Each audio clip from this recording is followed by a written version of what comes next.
विद्यार्थियों, आप सभी का बहुत बहुत स्वागत है हमारे इस चैनल परीक्षांजलि पर।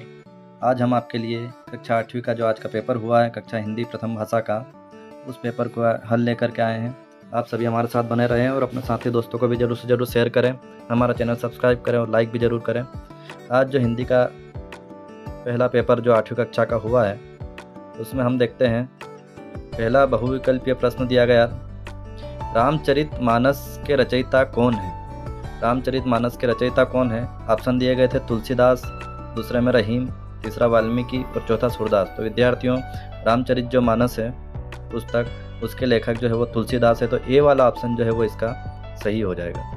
अगला दे रखा है, साबरमती आश्रम कहाँ स्थित है?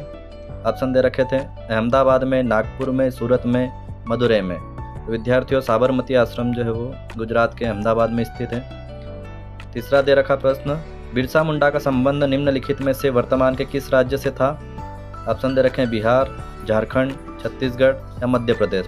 तो विद्यार्थियों, बिरसा मुंडा का संबंध जो है वो वर्तमान के झारखंड राज्य से था। छोटा नागपुर के क्षेत्र में ये रहते थे, झारखंड में। अगला, मुफ्त की चीज़ों का मजा लेने के लिए क्या होना पड़ता है? मुफ्तानंद जी से मिलिए पाठ का ये प्रश्न है।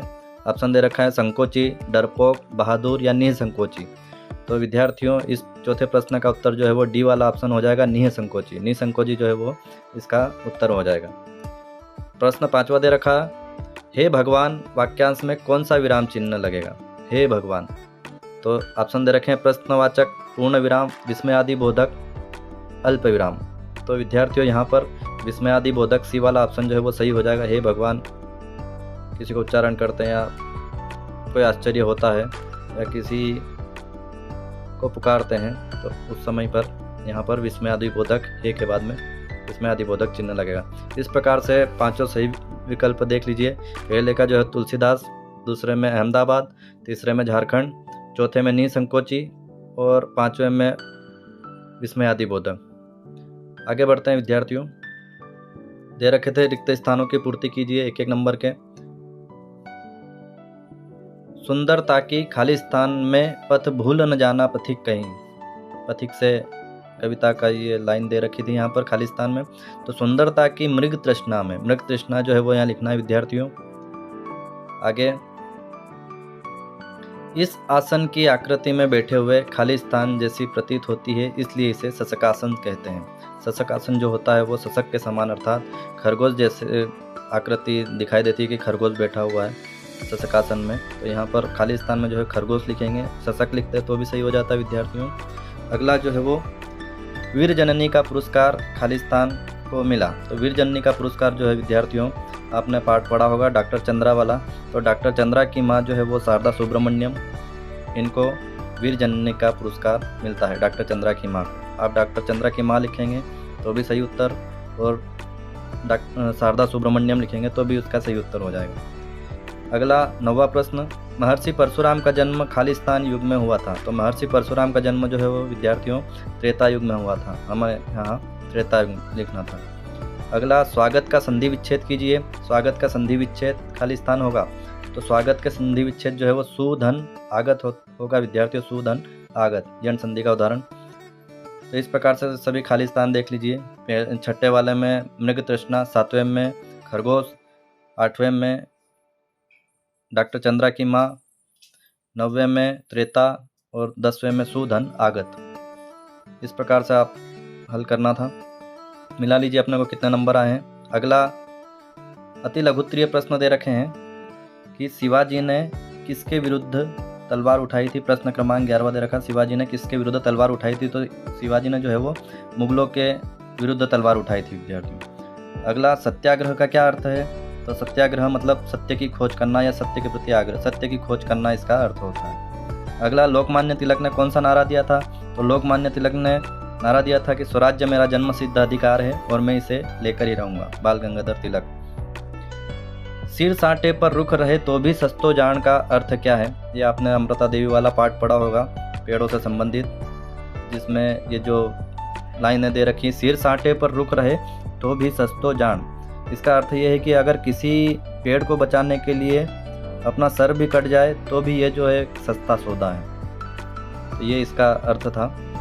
रेड क्रॉस के सदस्यों को कैसे पहचाना जा सकता है? तो रेड क्रॉस के सदस्यों का प्रतीक चिन्ह होता है एक लाल कलर का प्लस का निशान, और वर्दी या फिर बेज से जो है उनको पहचाना जा सकता है, बेज लगा हुआ रहता है या वर्दी सफ़ेद। जहाँ संतान के प्रति स्नेह का भाव हो वहाँ कौन सा रस होगा? तो जहाँ संतान के प्रति प्रेम, स्नेह, लाड़ का भाव होता है वहाँ पर विद्यार्थियों वात्सल्य रस होता है।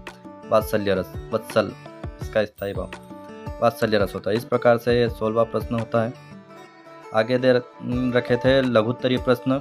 काट अंध उर के बंधन स्तर का आशय स्पष्ट करना था। गांधी जी ने समाजवाद की क्या व्याख्या की है?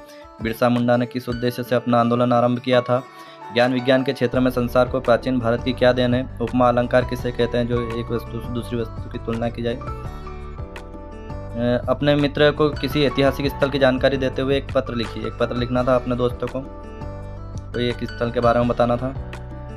उसके बाद में गिरधर की कुंडलियाँ लोक व्यवहार में कितनी उपयोगी है? 5 नंबर का प्रश्न था विद्यार्थियों, बड़ा प्रश्न। इसका उत्तर भी आप देख लीजिए। गिरधर की कुंडलियाँ लोक व्यवहार में कितनी उपयोगी है? बहुत ज़्यादा महत्वपूर्ण प्रश्न, ये लोक व्यवहार में बहुत ज़्यादा उपयोगी है। ये व्यवहारिक ज्ञान, नीति और अनुभवों को सरल ढंग से प्रस्तुत किया गया है गिरधर के द्वारा। कुंडलियों में अच्छी शिक्षा दी गई है। इस प्रकार से हमको ये उत्तर लिखना था। तो विद्यार्थियों देख लीजिए, अब आगे बढ़ते हैं। 24वां प्रश्न दे रखा था।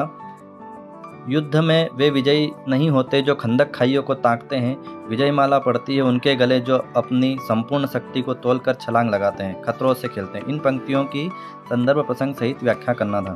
तो ये जो विद्यार्थियों संदर्भ में हमको लिखना था कि ये एक प्रेरक कविता है, हमारी पाठ्यपुस्तक से ली गई है, आत्मविश्वास पाठ से लिया गया है इसको। और व्याख्या में हमको इसके बारे में लिखना था, आत्मविश्वास के बारे में, कि जीवन में मतलब जीवन की किसी भी चुनौती में वे लोग कभी भी सफल नहीं होते हैं जो केवल सुरक्षित रह करके खतरों से बचते हैं। वो लोग कभी भी आगे नहीं बढ़ पाते हैं, वो जीत नहीं सकते हैं। जीतने के लिए खंदक खाइयों को मतलब बड़ी बड़ी विपदाओं को भी झेलना पड़ता है, तभी उनके गले में माला पड़ती है विजय की। इस प्रकार से यहाँ पर आपको इसका अर्थ लिखना था। अगला प्रश्न 25वां दे रखा था। नाक के बारे में एक गद्यांश और प्रश्न दे रखे थे। पहला प्रश्न दे रखा था, शरीर का सबसे महत्वपूर्ण अंग कौन सा है? तो विद्यार्थियों इसमें आप पढ़ते तो समझ में आ जाता इस गद्यांश को। शरीर का सबसे महत्वपूर्ण अंग जो है वो नाक है। अगला, काला चश्मा कब लगाया जाता है? तो काला चश्मा कब लगाया जाता है? जब आँख खराब हो या फिर चली जाए।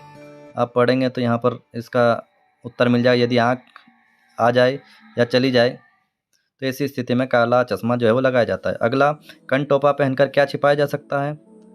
तो कन टोपा पहनकर जो है कान कट फट जाए तो उसे छिपाया जा सकता है, कटे फटे कान। अगला, शरीर के अंगों में सबसे ऊंचा स्थान किसको प्राप्त है? तो शरीर के अंगों में सबसे ऊंचा स्थान जो है वो नाक को प्राप्त है। चेहरा सपाट रेगिस्तान की तरह कब दिखाई देता है?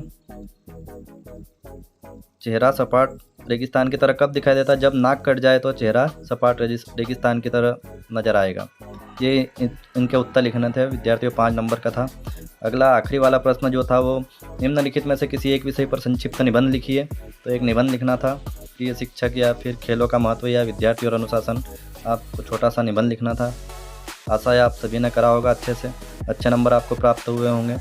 आगे भी आपको पेपर प्राप्त होंगे। आप अपने सभी साथी दोस्तों को जरूर से जरूर शेयर करें और अपने नंबर मिला लीजिए। आप सभी का बहुत बहुत धन्यवाद।